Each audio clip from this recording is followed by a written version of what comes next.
அமைச்சர் செஞ்சி மஸ்தான் மாவட்ட செயலாளர் பதவியிலிருந்து திடீர் நீக்கம். காரணம் என்ன தெரியுமா?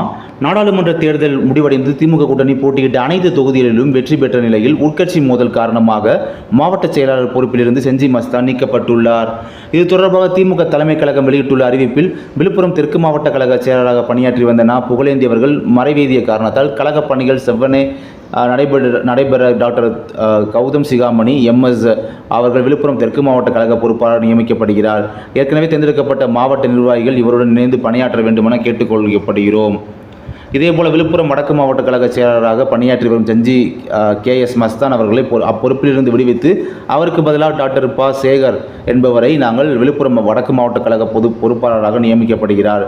ஏற்கனவே தேர்ந்தெடுக்கப்பட்ட மாவட்ட நிர்வாகிகள் இவருடன் இணைந்து பணியாற்றிட வேண்டுமென கேட்டுக்கொள்ளப்படுவதாக திமுக தலைமை கழகம் அறிவித்துள்ளது. இந்த நிலையில் விழுப்புரம் மாவட்டத்தில் அமைச்சர் பொன்முடிக்கும் அமைச்சர் மஸ்தானிற்கும் தொடர்ந்து மோதல் போக்கு ஏற்பட்டு வருகிறது. இது தேர்தல் நேரத்தில் எதிரொலித்தது. குறிப்பாக இப்தார் நிகழ்ச்சியின் போது அமைச்சர் பொன்முடியும் மஸ்தானும் நேருக்கு நேர் மோதிக்கொண்டனர்.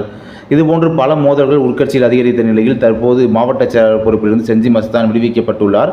அதே நேரத்தில் பொன்முடி மகன் கௌதம சிகாமணி மாவட்ட பொறுப்பாளராக நியமித்து உத்தரவு பிறப்பிக்கப்பட்டுள்ளது என்பது குறிப்பிடத்தக்கது.